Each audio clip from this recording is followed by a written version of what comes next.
हर मुश्किल में छिपा होता है एक नया मौका, बस उसे पहचानने की जरूरत होती है। तो दोस्तों इसी मोटिवेशनल वर्ड के साथ आज हम लोग शुरू करते हैं हिंदी का क्लास 12 महामैराथन, जो आज से प्रत्येक दिन जो है शाम के 6 बजे आपको एक वीडियो 50 ऑब्जेक्टिव का मिलेगा। और यदि आप चाहते हैं अपना और अपने माता पिता का नाम रोशन करना, तो आज से मेरे रेगुलर क्लास में आप ज्वाइन हो जाइए।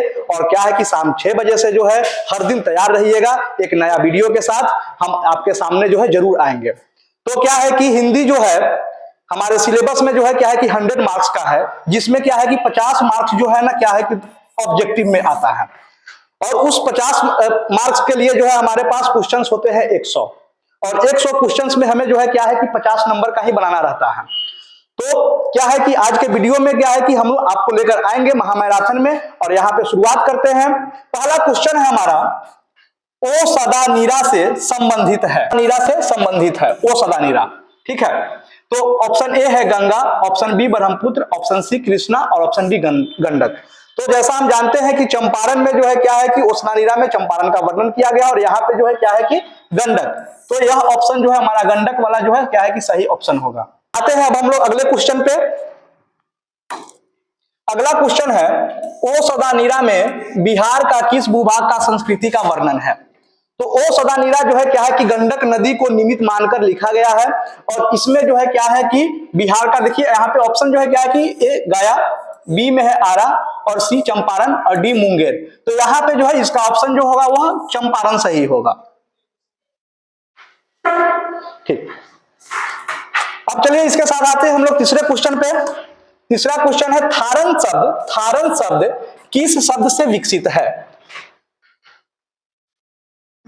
थारन शब्द जो है वह किस शब्द से विकसित है। तो थारन शब्द के लिए यहाँ पे देखिए क्या क्या ऑप्शन दिया हमारे पास।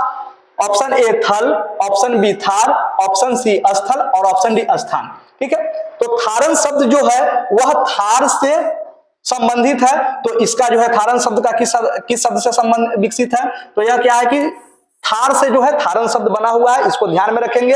यदि परीक्षा में इस प्रकार का क्वेश्चन आ रहा है तो आप क्या है यहाँ पे जो है इसमें थार जो है क्या है कि सिलेक्ट करेंगे। चलिए इसके साथ आते हैं अगले क्वेश्चन पे। पुत्र वियोग शीर्षक कविता किस काव्य संग्रह से ली गई है। अगला क्वेश्चन है हमारा, पुत्र वियोग शीर्षक कविता, तो आप जानते हैं, पढ़े भी होंगे, तो इसको हम समझेंगे कि पुत्र वियोग जो कविता है, पुत्र वियोग शीर्षक जो कविता है, इसकी जो कवयित्री है वह सुभद्रा कुमारी चौहान है। पुत्र वियोग शीर्षक कविता, इसको ध्यान में रखना है, अभी बार बार पूछता है परीक्षा में। पुत्र वियोग शीर्षक कविता की कवित्री या लेखिका कौन है। तो यहाँ पे सुभद्रा कुमारी चौहान। अब लेकिन यहाँ पे यह क्वेश्चन पूछ रहा है हमसे कि पुत्र वियोग शीर्षक कविता किस काव्य संग्रह से ली गई है, कहां से लिया गया है। तो देखिए इसके ऑप्शन पे हम लोग थोड़ा सा गौर करते हैं। ऑप्शन ए है चित्राधार, ऑप्शन बी है लहर, ऑप्शन सी है मुकुल और ऑप्शन डी है दीप शिखा। तो यहाँ पे जो है क्या है कि पुत्र वियोग जो लिया गया है वह मुकुल से लिया गया है, इसलिए इसका यहाँ पे मुकुल जो है वह सही होगा, ठीक है। इसके साथ हम लोग आते हैं अगले क्वेश्चन पे। अगला क्वेश्चन है हमारा, सुभद्रा कुमारी चौहान का प्रतिनिधि कविता संग्रह कौन सा है। यहाँ पे देखना है, ध्यान हम लोग को करना है। यहाँ पे देखिए, सुभद्रा कुमारी चौहान का प्रतिनिधि कविता संग्रह, यह प्रतिनिधि कविता संग्रह पूछ रहा है इसमें। तो जैसा कि हम लोगों ने प्रीवियस क्वेश्चन में देखा, पिछले क्वेश्चन में जैसा हम लोगों ने देखा है कि पुत्र वियोग कहां से लिया गया है, तो मुकुल से लिया गया है। तो यह जो उनका जो सुभद्रा कुमारी चौहान का जो प्रतिनिधि कविता संग्रह है वह भी मुकुल ही है, इस चीज को आप लोग ध्यान में रखेंगे। यदि पुत्र वियोग से आ रहा है, कविता संग्रह के बारे में पूछ रहा है या प्रतिनिधि कविता के बारे में पूछ रहा है, तो वहां पे आपका जो है क्या है कि ऑप्शन आप ध्यान में रखेंगे, विशेष कुछ देखने की जरूरत नहीं है, आपका आंसर जो है वहां पे मुकुल सही होगा, ठीक है। इसके साथ जो है हम लोग नेक्स्ट क्वेश्चन को देखते हैं। सिपाही की मां रचना विधा है। आप लोग पढ़े होंगे कि सिपाही की मां, जिसके लेखक है मोहन राकेश, सिपाही की मां के लेखक है मोहन राकेश। और यहाँ पे पूछ रहा है, जैसे आपको कहीं पे भी या आप एनसीईआरटी बुक में या किसी गेस्ट पेपर में या कहीं पे देखे होंगे, तो वहां पे क्वेश्चन आपको मिला होगा कि सिपाही की मां हिंदी साहित्य की कौन सी विधा है। तो इसमें जो है सिपाही की मां जो है क्या है कि देखिए यहाँ पे ऑप्शन ए एकांकी, ऑप्शन बी उपन्यास, ऑप्शन सी नाटक और ऑप्शन डी कहानी।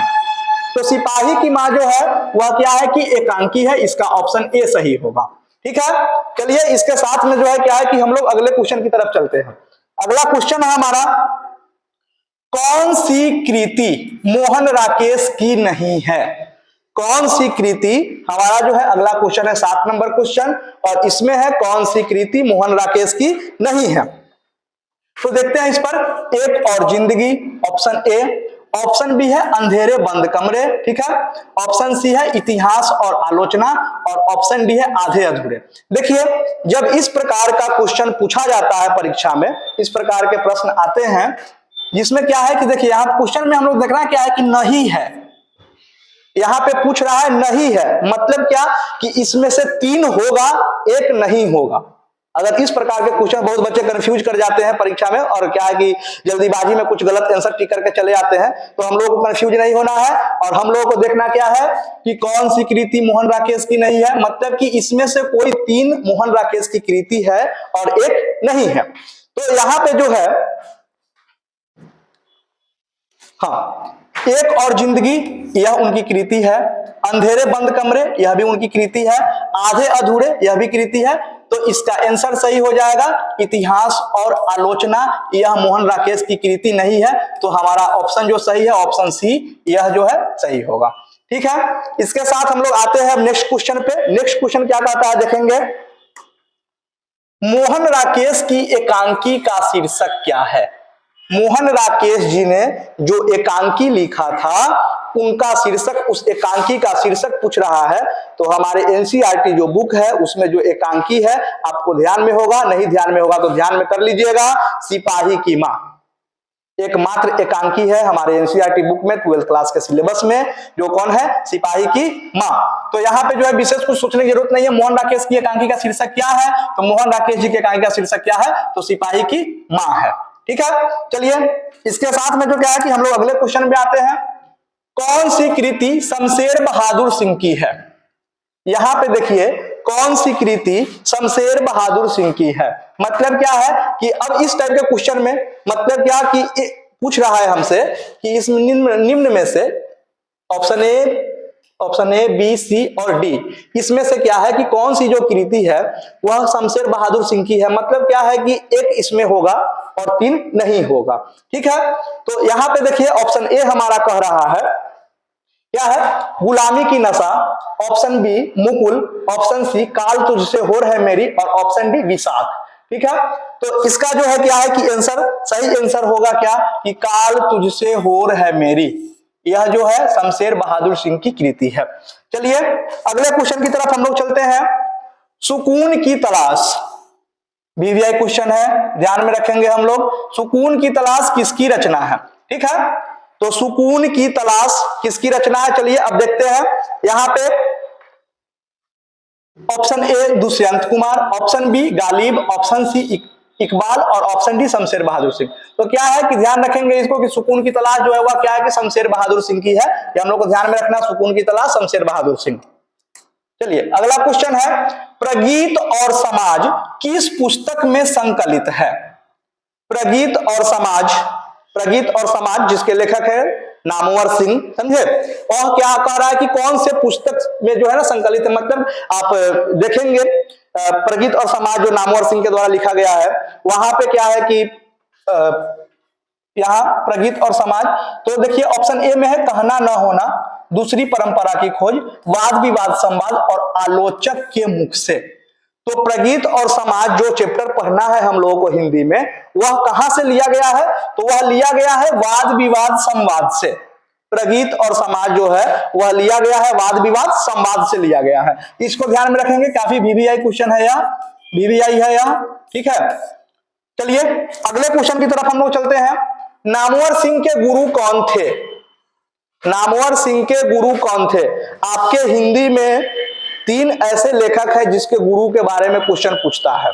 ठीक है, तो यहां पे जो है क्या है कि नामवर सिंह के गुरु ऑप्शन ए में है हजारी प्रसाद द्विवेदी, ऑप्शन बी है रामचंद्र शुक्ल, ऑप्शन सी रामवृक्ष बेनीपुरी, और ऑप्शन डी इनमें से कोई नहीं। ठीक है, तो ध्यान रखेंगे हम लोग कि नामवर सिंह के जो गुरु थे वह हजारी प्रसाद द्विवेदी थे। ठीक है, नामवर सिंह के गुरु कौन थे? तो हजारी प्रसाद द्विवेदी थे। ठीक है, इसको ध्यान में रखना है, काफी ज्यादा इंपॉर्टेंट क्वेश्चन है अभी।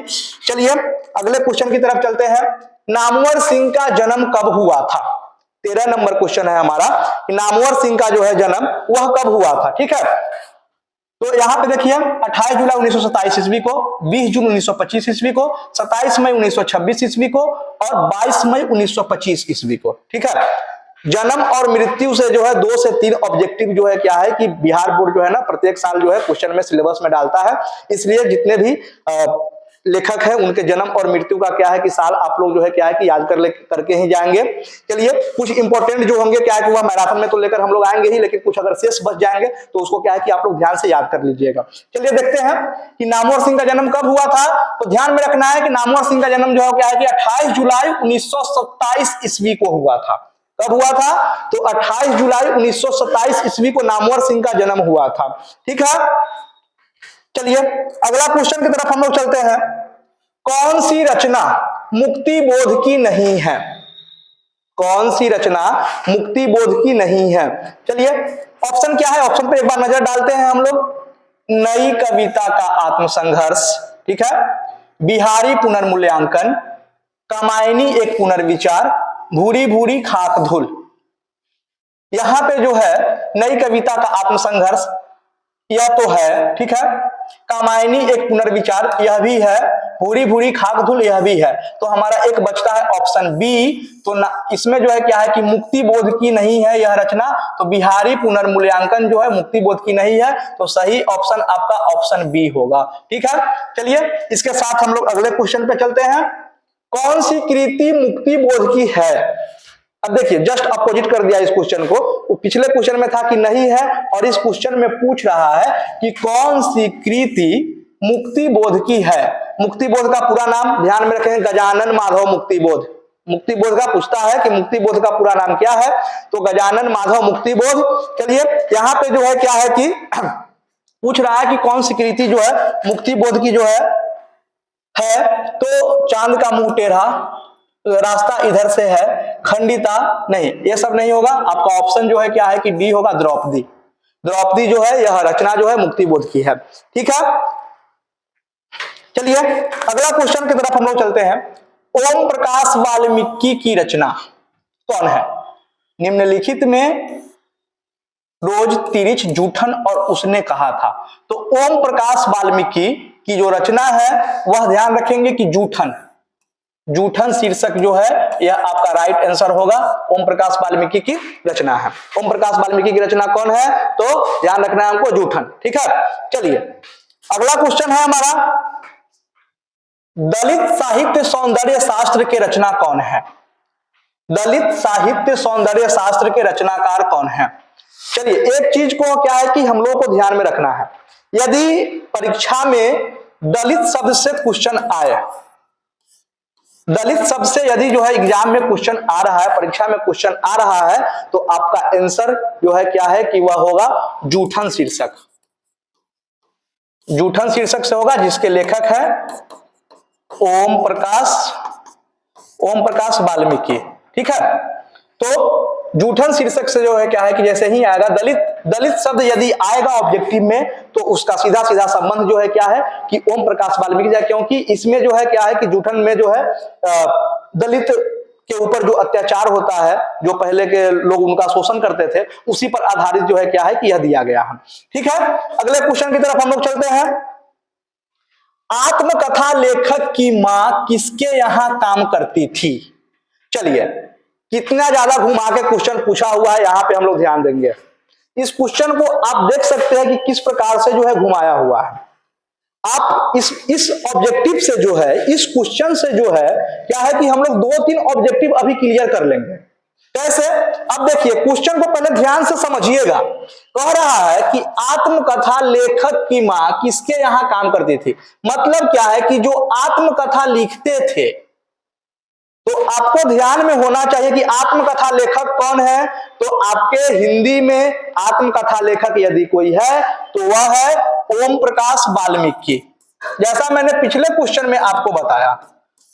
और इनका जो शीर्षक है जूठन, जूठन जो है एक आत्मकथा ही है। आत्मकथा क्या होता है? तो इसमें स्वयं के बारे में लिखना, स्वयं के बारे में लिखना आत्मकथा कहलाता है।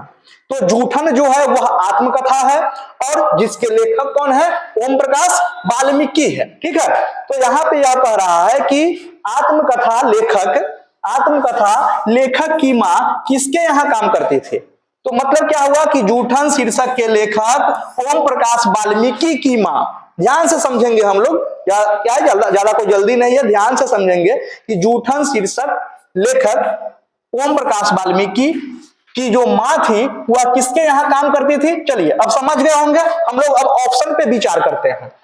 तो यहां पे ऑप्शन ए में है सोमदत्त तग्गा के घर, दूसरा है वज्ञदत्त तग्गा के घर, तीसरा ब्रह्मदेव तग्गा के घर और चौथा है ज्ञानदेव तग्गा के घर। ठीक है, तो जूठन शीर्षक में ओम प्रकाश वाल्मीकि जो जूठन शीर्षक के लेखक है, जूठन जो है क्या है, जो चैप्टर है हमारा, जूठन जो शीर्षक है वह एक आत्मकथा है, ध्यान रखेंगे, बार बार एग्जाम में पूछता भी है।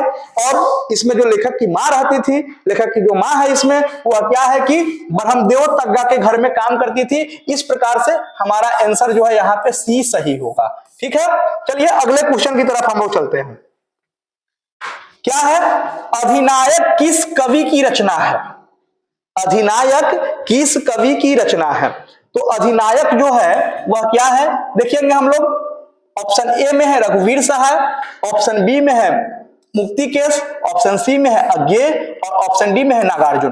तो अधिनायक जो शीर्षक कविता है यह क्या है कि रघुवीर सहाय की रचना है, रघुवीर सहाय की। ठीक है, इस प्रकार से हमारा इसका जो आंसर होगा ऑप्शन ए सही होगा। ठीक है, चलिए अगले क्वेश्चन की तरफ हम लोग चलते हैं। अब रघुवीर सहाय का जन्म कब हुआ था? जस्ट अभी हम लोगों ने क्या है कि एक क्वेश्चन देखा था, क्या है कि अधिनायक शीर्षक के लेखक कौन है? तो अधिनायक जैसा मैंने देखा क्या है कि उसके लिए जो लेखक है वह क्या है कि रघुवीर सहाय है। अब फिर से जो है क्या है कि उन्हीं से रिलेटेड क्वेश्चन, उन्हीं से संबंधित क्वेश्चन पूछ रहा है। क्या है कि रघुवीर सहाय का जन्म कब हुआ था? ठीक है, क्वेश्चन नंबर हमारा 20 है, रघुवीर सहाय के जन्म के बारे में जो है का जो जन्म हुआ था। चलिए ऑप्शन पे एक बार विचार करते हैं। ऑप्शन ए 9 दिसंबर 1929, ऑप्शन बी 9 दिसंबर 1930, ऑप्शन सी 9 दिसंबर 1931 और ऑप्शन डी 9 दिसंबर 1928। तो रघुवीर सहाय का जो जन्म हुआ था वह हुआ था 9 दिसंबर 1929 ईस्वी को। इसका आंसर जो होगा ऑप्शन ए सही होगा। क्या है? 9 दिसंबर 1929 ईस्वी। ठीक है, ध्यान रखेंगे कि रघुवीर सहाय का जन्म कब हुआ था? तो रघुवीर सहाय का जन्म 9 दिसंबर 1929 ईस्वी को हुआ था। ठीक है, चलिए अब अगले क्वेश्चन की तरफ हम लोग चलते हैं। मलयज का जन्म कब हुआ था? मलयज का जन्म कब हुआ था? लेखक मलयज का जन्म जो है क्या हुआ था? चलिए ऑप्शन जो है क्या है कि पहला ऑप्शन ए है हमारा 1935 ईस्वी, ऑप्शन बी 1942 ईस्वी, ऑप्शन सी 1944 ईस्वी और ऑप्शन डी 1936 ईस्वी। तो मलयज का जो जन्म था वह क्या है कि 1935 ईस्वी में हुआ था। ध्यान रखेंगे, मलयज का जन्म कब हुआ था? तो 1935 ईस्वी में हुआ था। इसका आंसर ऑप्शन ए हमारा सही हो जाएगा, 1935 ईस्वी में। ठीक है, चलिए अगले क्वेश्चन की तरफ हम लोग चलते हैं। कौन सा कथन सही है? अभी तो इस प्रकार के क्वेश्चन काफी कम पूछते हैं, लेकिन पहले जो है क्या है कि 4-5 साल पहले की हम बात करेंगे तो उस समय जो है क्या है कि इस प्रकार के क्वेश्चन पूछते थे सही गलत में। जब क्या है कि ऑब्जेक्टिव जो है 50-50 नहीं हुआ था, 50% क्वेश्चन हम लोग को नहीं बनाना था उस समय, इस तरह क्वेश्चन ज्यादा पूछा जाता था। ठीक है, देखिए यहाँ पे रचा हुआ यथार्थ भोगे हुए यथार्थ से अलग है। ऑप्शन ए है हमारा, रचा हुआ यथार्थ भोगे हुए यथार्थ से अलग है। ठीक है, चलिए सुरक्षा अगर कहीं से हो सकती है तो बाहर सूरज की रोशनी में नहीं। पहले ऑप्शन पे हम लोग विचार करते हैं। रचा हुआ यथार्थ भोगे हुए यथार्थ से अलग है, बिल्कुल सही है, एकदम यह एकदम बिल्कुल सही है। ठीक है, दूसरी बात है ऑप्शन बी पे देखते हैं, सुरक्षा अगर कहीं से हो सकती है तो बाहर सूरज की रोशनी में नहीं। तो आप ध्यान रखेंगे यदि चैप्टर को क्या है कि आप लोग रिवीजन किए होंगे तो वहां पे जो है ना सुरक्षा कहाँ है, घर तो क्या है देख रहा है, सुरक्षा आप लोग पढ़े होंगे। इसमें सुरक्षा अगर कहीं हो सकती है तो घर के बाहर सूरज की रोशनी में नहीं, यह गलत है, यह जो है ऑप्शन यह गलत है। ठीक है, हाँ दस्तावेज रचना का कच्चा माल नहीं हो सकता है, यह भी गलत है। यह भी ऑप्शन जो है क्या है कि आपका गलत है, ठीक है। और क्या है कि ऑप्शन डी, आदमी होने की शर्त यह रचा जाता भोगा जाता संसार नहीं है, यह भी ऑप्शन गलत है। इस प्रकार से क्या है कि ऑप्शन ए हमारा जो है ना पूर्ण रूप से सही है, ठीक है। चलिए अगले क्वेश्चन पे चलते हैं। विनोद कुमार शुक्ल का जन्म कहां हुआ था? लेखक विनोद कुमार शुक्ल का जन्म कहां हुआ था? चलिए देखते हैं, ऑप्शन पे एक बार विचार करते हैं हम लोग। Option A Uttar Pradesh, option B Bihar, option C Madhya Pradesh और ऑप्शन डी है छत्तीसगढ़।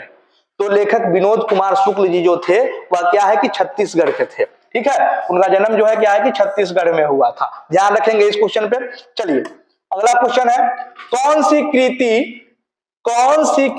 कृति का अर्थ होता है रचना? ध्यान रखेंगे, कृति का अर्थ होता है रचना। इस चीज पे क्या है कि भूलिएगा नहीं आप लोग, बार बार जो है क्या है कि आएगा। और इसमें जो है कृति मतलब की रचना, मतलब कि यहाँ पे जो दे रहा है विनोद कुमार शुक्ल की है, मतलब कि यह जो ऑप्शन है हमारा, दीवार में एक खिड़की रहती थी, कुछ पत्ते कुछ चिट्ठियां, हारे को हरिनाम और मौत मुस्कुराई। यहाँ पे पूछ रहा है कि इनमें से कौन सी जो रचना है उसको जो है ना विनोद कुमार शुक्ल ने किया है, ठीक है। तो क्या है कि दीवार में एक खिड़की रहती थी, हाँ, दीवार में एक खिड़की रहती थी, कुछ पत्ते कुछ चिट्ठियां, हारे को हरिनाम और मौत मुस्कुराई। तो यहाँ पे जो है क्या है कि दीवार में एक खिड़की रहती थी, यह रचना जो है यह क्या है कि विनोद कुमार शुक्ल की है। इस प्रकार से हमारा इसका आंसर जो है वह ऑप्शन ए सही होगा, ठीक है। चलिए अगले क्वेश्चन पे हम लोग चलते हैं। चलिए अगला क्वेश्चन है हमारा 25 नंबर क्वेश्चन जो है कह रहा है कि पत्नी बिटिया को क्या करती है, ठीक है। पत्नी बिटिया को क्या करती है?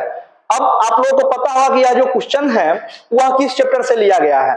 तो क्या है कि यह क्वेश्चन जो है प्यारे नन्हे बेटे को, एक चैप्टर है क्या है कि काव्य खंड में जो है एक चैप्टर है प्यारे नन्हे बेटे को, जिसमें क्या है कि पति और पत्नी दोनों मिलकर जो है बेटे और बेटी को लोहा की शिक्षा देते हैं, ठीक है। तो पत्नी जो है वह बिटिया को क्या करती है? ऑप्शन ए है डांटती है, ऑप्शन बी पढ़ाती है, ऑप्शन सी सुलाती है, ऑप्शन डी समझाती है। तो यहाँ पे जो क्या है कि ऑप्शन डी हमारा सही होगा आंसर। इसका आंसर जो है वह ऑप्शन डी होगा। क्या करती है? माँ जो है अपनी बेटी को, या ऐसे भी क्वेश्चन यह पूछ सकता है कि माँ अपने बेटी को क्या करती है, तो माँ अपने बेटी को समझाती है। और क्या समझाती है? तो वह बताती है कि घर में जो हम लोग काम करते हैं उसमें लोहा जो है कहाँ कहाँ है। इसी चैप्टर से एक और क्वेश्चन आता है कि लोहा किसका प्रतीक है। इस चैप्टर से एक और क्वेश्चन आपसे आएगा, आपसे पूछा जाएगा, और वह क्वेश्चन जो है क्या है कि बार बार पूछता है कि लोहा किसका प्रतीक है। तो ध्यान रखेंगे कि हिंदी में यदि क्वेश्चन दे रहा है कि लोहा किसका प्रतीक है, तो लोहा जो है कर्म का प्रतीक होता है। आप ध्यान में रखेंगे लोहा किसका प्रतीक है, तो लोहा कर्म का प्रतीक है। चलिए अगले क्वेश्चन की तरफ हम लोग चलते हैं। कहानीकार को सपने में बोलने और चीखने की आदत है, यह किसने बताया? क्वेश्चन है हमारा कि कहानीकार को सपने में बोलने और चीखने की आदत है, यह किसने बताया? चलिए क्या है कि इस क्वेश्चन के बारे में थोड़ा सा हम लोग डिस्कस कर लेते हैं। पहली बात यह कि यह क्वेश्चन जो है ना किस शीर्षक से लिया गया है, मतलब कि कौन से चैप्टर से आया है। तो एक चैप्टर है तिरिच चैप्टर से जो है इस क्वेश्चन को लिया गया है, समझे। और क्या कह रहा है कि उसको सब कहानीकार जो है इसमें उनको सपने में बोलने और चीखने की आदत है, किसने बताया? तो यह जो है क्या है, आप देखिए, कहानीकार के पिता ने, कहानीकार की मां ने, कहानीकार के भैया ने और कहानीकार के चाचा ने, ठीक है। तो इस चैप्टर में कहानीकार के चाचा की बात नहीं हुई है कहीं भी, ठीक है। कहानीकार के पिता और मां की बात हुई है, ठीक है। तो यहाँ पे जो है क्या है कि इसमें जो है कहानीकार की मां ही सही होगी, क्योंकि क्या है कि पिताजी तो मर चुके थे तिरिश के काटने से। इसमें जो है क्या है कि आप लोग पढ़े होंगे तो कहानी में यही बताया गया कि पिताजी मर चुके थे। तो क्या है कि यहाँ पे जो है लेखक को सपने में बोलने और चीखने की आदत थी, यह बात जो है कहानीकार की मां बोली थी। इस प्रकार से इस क्वेश्चन का आंसर जो है हमारा बी ऑप्शन सही होगा, ठीक है। ध्यान रखेंगे इस चीज पर। चलिए आगे चलते हैं। पंडित राम अवतार क्या थे? उसी चैप्टर से यह भी क्वेश्चन है, उसी चैप्टर से जो है क्या है कि यह भी क्वेश्चन पूछा जा रहा है कि पंडित राम अवतार क्या थे। काफी वीवीआई क्वेश्चन है यार। चलिए इस पर देखते हैं। ऑप्शन ए है ज्योतिषी, ऑप्शन बी है वैद्य, ऑप्शन सी राजनेता और ऑप्शन डी है ज्योतिषी और वैद्य। ठीक है, तो क्या है कि यहाँ पे हम लोग अगर हम लोगों से यदि क्वेश्चन पूछा जाएगा परीक्षा में कि पंडित राम अवतार क्या थे, तो पंडित राम अवतार जो है क्या है कि ज्योतिषी और वैद्य दोनों थे। मतलब क्या है कि इसका जो आंसर होगा हमारा ऑप्शन डी सही होगा, ज्योतिषी और वैद्य। ठीक है, चलिए अगले क्वेश्चन पे हम लोग चलते हैं। कौन सी कृति उदय प्रकाश की है? कौन सी कृति उदय प्रकाश की है? यह भी क्वेश्चन जो है क्या है कि उसी से लिया गया, कहां से, तो तिरिच चैप्टर से, समझे। तिरिच कहानी के लेखक उदय प्रकाश। ठीक है, यहां पे पूछा है कौन सी कृति उदय प्रकाश की है, तो क्या है कि ऑप्शन ए रिच, ऑप्शन बी दरियाई घोड़ा, ऑप्शन सी लिहाफ और ऑप्शन डी नीली झील। चलिए आप लोग सोचकर बताइए यहाँ पे क्या होगा। तो कौन सी कृति उदय प्रकाश की है, तो यहाँ पे जो है क्या है कि रिच, दरियाई घोड़ा, लिहाफ और नीली झील। तो उदय प्रकाश की जो कृति है वह क्या है कि दरियाई घोड़ा है। ऑप्शन बी सही होगा इसमें। ठीक है, ऑप्शन बी दरियाई घोड़ा। ठीक है, चलिए अगले क्वेश्चन पे हम लोग चलते हैं। मशक वाला क्या कर रहा है? मशक वाला क्या कर रहा है? ठीक है, मशक वाला क्या कर रहा है क्वेश्चन है, ऑप्शन पे हम लोग ध्यान देंगे। ठीक है, ऑप्शन ए है सड़क सींच रहा है, ऑप्शन बी पानी भर रहा है, ऑप्शन सी रोशनी कर रहा है, ऑप्शन डी गीत गा रहा है। ठीक है, बूढ़ा मशक वाला था एक, जो क्या कर रहा था, तो यहाँ पे जो है मशक वाला जो है गीत गा रहा है, यह गलत है। रोशनी कर रहा है, यह भी गलत है। पानी भर रहा है, यह भी गलत है। मतलब क्या आंसर सही होगा, तो सड़क सींच रहा है। ठीक है, मशक वाला जो है वह क्या कर रहा है, सड़क सींच रहा है। इस प्रकार से ऑप्शन ए जो है हमारा राइट आंसर होगा। ठीक है, चलिए अगले क्वेश्चन पे हम लोग चलते हैं। अशोक वाजपेयी किस काल के कवि थे? यह जो क्वेश्चन है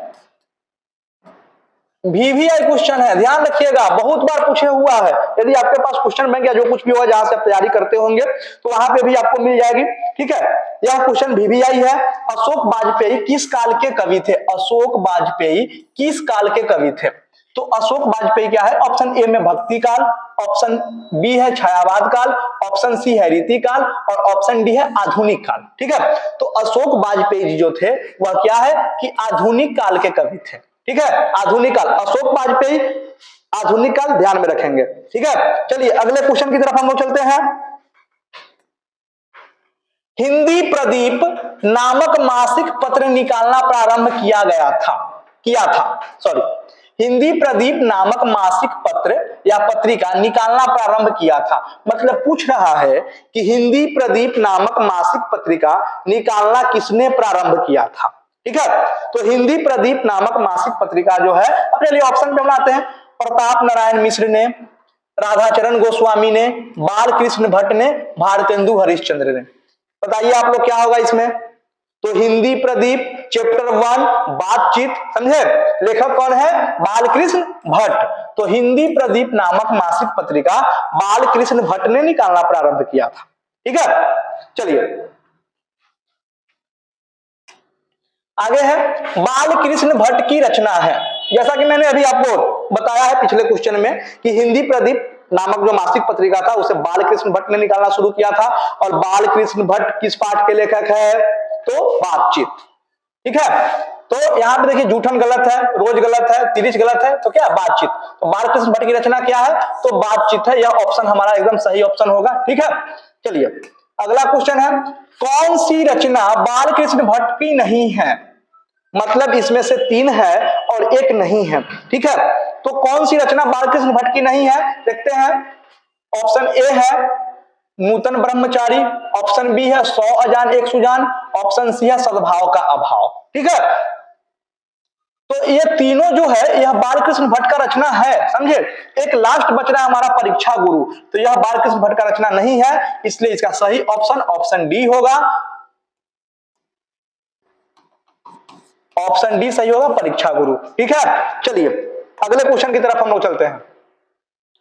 कौन सी कृति, कृति मतलब रचना, कौन सी कृति जायसी की नहीं है, कौन सी कृति जायसी की नहीं है। ठीक है, तो यहां पे देखते हैं हम लोग पद्मावत, अखरावट, आखिरी कलाम मृगावती। ठीक है, कौन सी कृति जायसी की नहीं है, तो यहां पे है देखेंगे पद्मावत जायसी की है।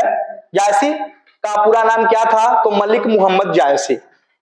एग्जाम में अभी क्वेश्चन पूछता है, जायसी अगर नाम आया तो आपको बता भी दे, साथ साथ में क्लियर करते हुए चलते हैं। ठीक है, जायसी से यदि क्वेश्चन आएगा, क्या जायसी का पूरा नाम पूछेगा, तो जायसी जी का पूरा नाम था मलिक मोहम्मद जायसी। ठीक है, तो यहाँ पे क्या है कि कौन सी कृति जायसी की नहीं है, तो पद्मावत है, अखरावट भी है, आखिरी कलाम भी है, मृगावती नहीं है। यहाँ पे ऑप्शन डी हमारा सही होगा, आंसर होगा डी। चलिए अगले क्वेश्चन की तरफ चलते हैं।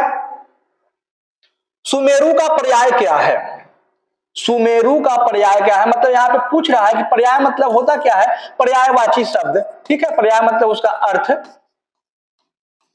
सुमेरु का पर्याय क्या है, option A Nilgiri, option B Kanchangiri, option B Malabgiri, option D Himalaya. ठीक है, तो सुमेरु का पर्याय है कंचनगिरी, ऑप्शन बी इसका आंसर सही होगा, आंसर जो है ऑप्शन बी सही होगा। ठीक है, चलिए अगले क्वेश्चन की तरफ चलते हैं।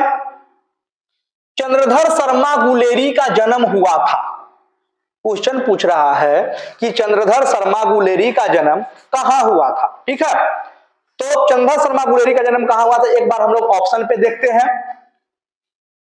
ऑप्शन ए है गुलेर ग्राम में, ऑप्शन बी है कोमरा में, ऑप्शन सी है बनारस में, और ऑप्शन डी है जयपुर में। ठीक है, तो चंद्रधर शर्मा गुलेरी का जो जन्म था वह कहां हुआ था, तो देखिए इसके नाम में ही है गुलेरी, गुलेरी इनके नाम में ही लगा हुआ है टाइटल, मतलब इसे क्या हुआ कि ये जो थे वह गुलेर के थे, गुलेर गांव के थे। ठीक है, चंद्रधर शर्मा गुलेरी कहां के थे, तो गुलेर गांव के थे, गुलेर गांव के होने के कारण इनके नाम में जो है ना गुलेरी जोड़ा गया। अब देखते हैं यहां पर, देखिए कहा यहाँ पे तो क्या है कि गुलेर ग्राम में, तो ऑप्शन ए सही होगा। अब पूरा बता देते जन्म कहां हुआ था, तो देखिए गांव जो था वह गुलेर था,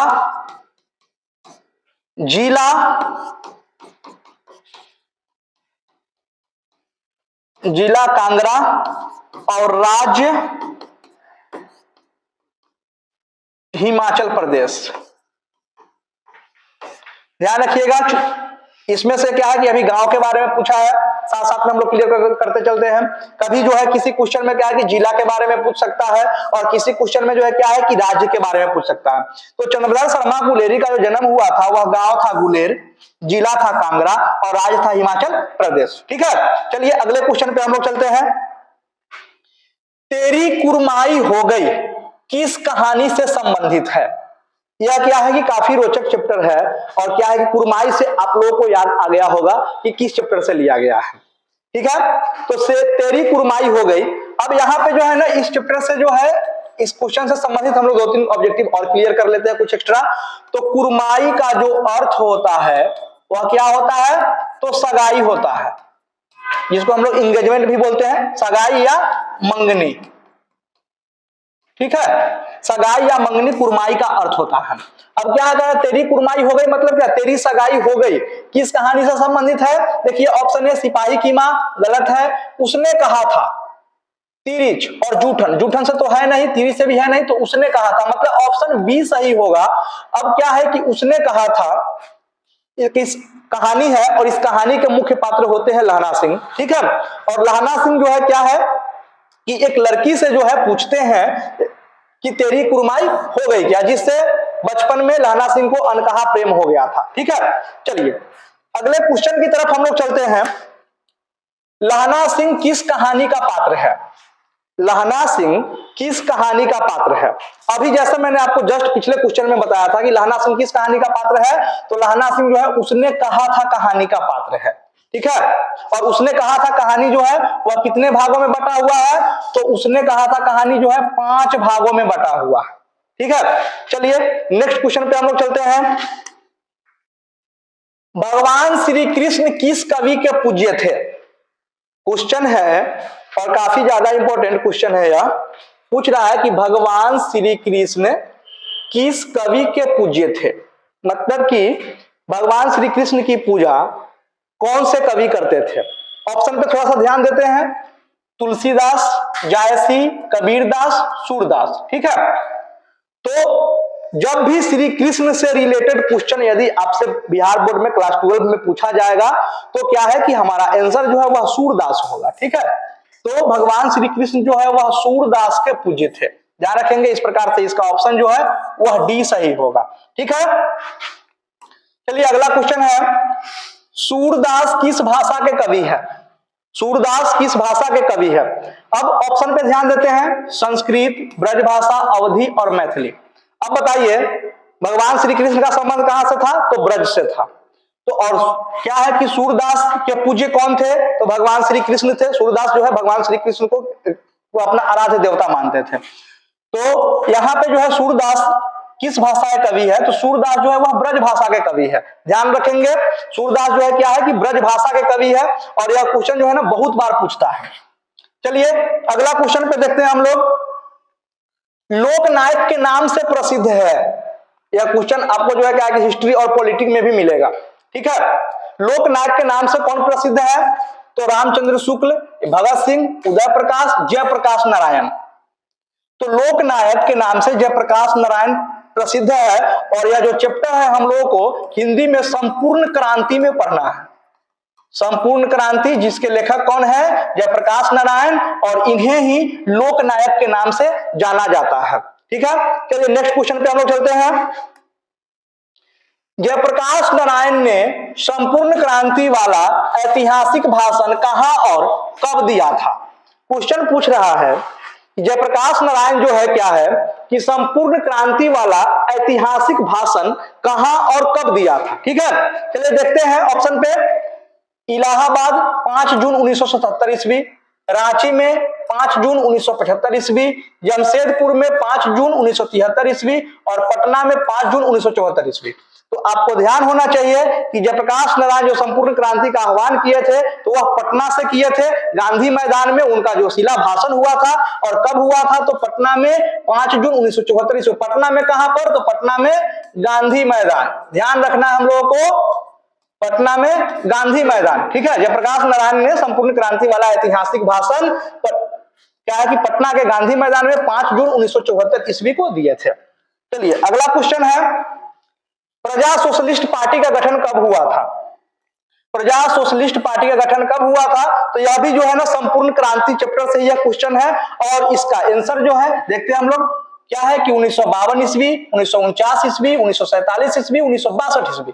तो प्रजा सोशलिस्ट पार्टी का गठन जो है ना 1952 ईस्वी में हुआ था, 1952। ध्यान में रखना है, यह भी क्वेश्चन इंपॉर्टेंट है। अभी जो भी सीरीज में हम लोग लेकर आएंगे आपका मोस्ट वीवीआई क्वेश्चन लेकर आएंगे और इसमें जो है क्या है कि 1952 ईस्वी प्रजा सोशलिस्ट पार्टी हम लोग को ध्यान में रखना है। चलिए अगले क्वेश्चन की तरफ हम लोग चलते हैं। तुलसी के बचपन का नाम क्या था? तुलसीदास यहां पे हम लोग से पूछ रहा है कि तुलसीदास के बचपन का नाम क्या था। चलिए ऑप्शन पे ध्यान देते हैं।